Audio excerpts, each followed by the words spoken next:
¿Cómo están? Bienvenidos a Zenit Noticias. Una vez más, gracias. Hoy más información les pido, me regalen un like para poder seguir adelante. Gracias una vez más comenzamos. El presidente del Senado, Gerardo Fernández Noroña, acusó que con el proyecto del ministro Juan Luis González Alcántara Carranca, 8 ministros están a 1 milímetro de acabar en el basurero de la historia.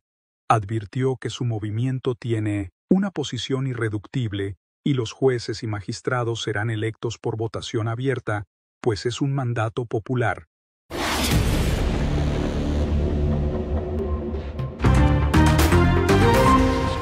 Para nosotros es irreductible nuestra posición. No nos vamos a echar atrás. Se va a elegir a las personas juzgadoras. Es irreductible. Es un mandato popular, pero para nosotros permitir que 8 personas estuviesen por encima del soberano, que es el pueblo, y de los poderes de la República, es condenar a la patria a ninguna posibilidad de transformación. ¿De qué servirían las elecciones si 8 tipos van a decidir lo que se puede y lo que no se puede hacer?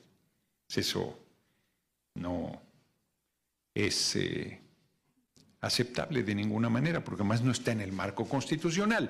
Si fuéramos el siglo XIX y estuviera constituido el supremo poder conservador en el marco legal, bueno, pues esas son las reglas existentes, pero esas no son.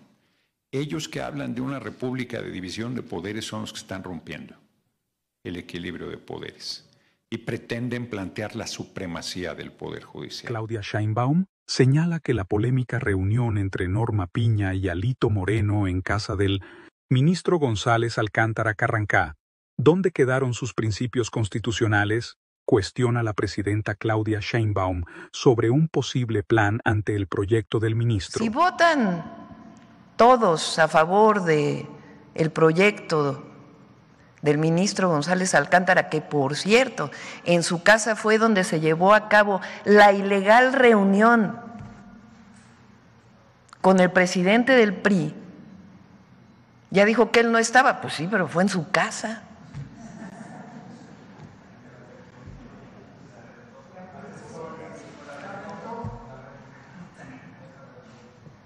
Bueno, este ministro, que la verdad, con todo respeto, ¿dónde quedaron sus principios constitucionales?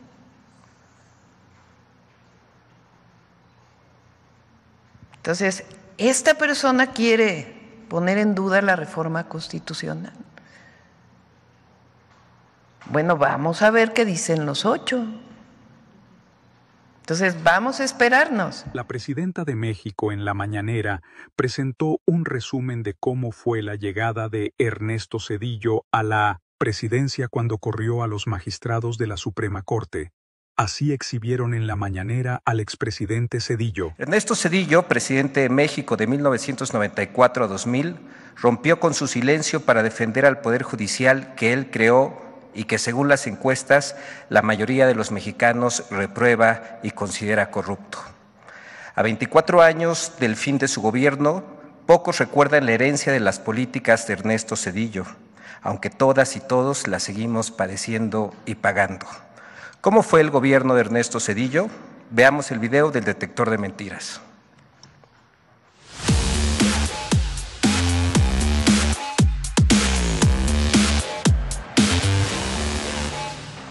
Desde su exilio dorado en empresas y organismos financieros de Estados Unidos, Ernesto Zedillo reaparece como el nuevo guía moral de una derecha extraviada, molesta, derrotada ante la mayoría del pueblo y dicta cátedra de autohalagos. 1. Es mentira que creó un poder judicial independiente y garantizó la división de poderes.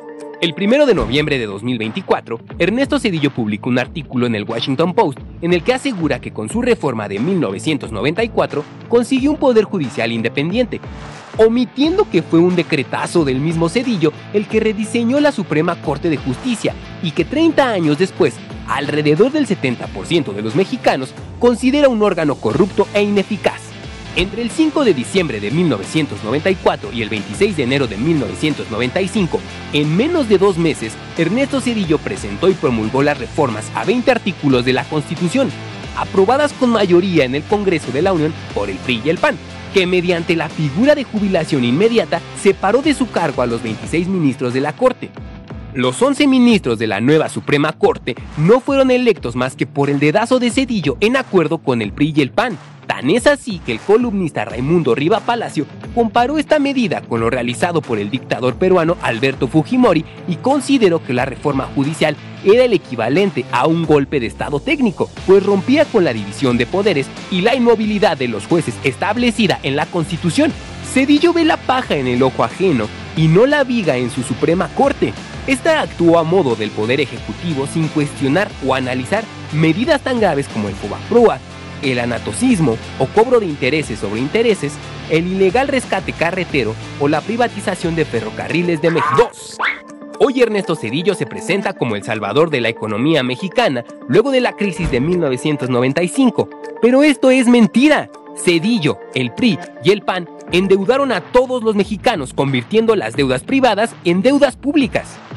En 1995, Ernesto Zedillo activó el Fondo de Protección al Ahorro, Fobaproa, convirtiendo en deuda pública la deuda de los bancos, que entonces ascendía a 552.300 millones de pesos. El 12 de diciembre de 1998, en contra de la voluntad popular, los diputados del PRI y el PAN aprobaron la Ley de Protección al Ahorro Bancario. Actualmente, 1 de cada 10 pesos de la deuda interna de México corresponde al Fobaproa, la cual ya alcanza 1.096.877.7 millones de pesos. Mientras el gobierno de Zedillo rescató a los bancos, según cifras oficiales, generó 4.714.000 pobres alimentarios, propició que 4.330.000 personas entraran en pobreza de capacidades y condenó a 5.681.000 personas a la pobreza patrimonial. Los ministros heredados de Zedillo determinaron en 2005 no revisar las irregularidades del Fobaproa en 4 bancos. 3. Las matanzas de Aguas Blancas y Acteal, los derechos humanos que Zedillo no defendió. Aunque en su artículo del Washington Post Ernesto Zedillo se define a sí mismo como un demócrata, las masacres de Aguas Blancas y Acteal lo definen de otra manera. El 28 de junio de 1995, 17 campesinos fueron asesinados por policías y agentes judiciales, quienes dispararon contra los indefensos campesinos a 3 kilómetros del poblado de Aguas Blancas, Guerrero.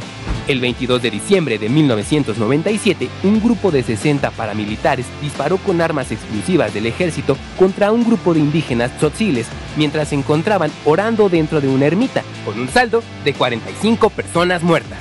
En 2009, la segunda sala de la Suprema Corte determinó que el Estado no debía pagar compensación a 2 detenidos de la matanza de Acteal que pasaron 11 años en la cárcel.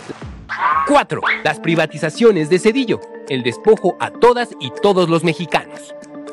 Ernesto Zedillo continuó con la política neoliberal y las privatizaciones iniciadas por Carlos Salinas de Gortari. De 1994 a 2000, Zedillo privatizó puertos, aeropuertos, minas, satélites y el negocio del gas. La privatización férrea se llevó a cabo mediante la concesión a empresas privadas por 50 años, incluida una al Grupo Ferroviario Mexicano, empresa filial de Union Pacific, en la que Ernesto Zedillo participó en su consejo de administración tras finalizar su presidencia, materializando así la puerta giratoria. Durante su gobierno, Zedillo benefició a una empresa ferrocarrilera privada y luego esta lo benefició a él.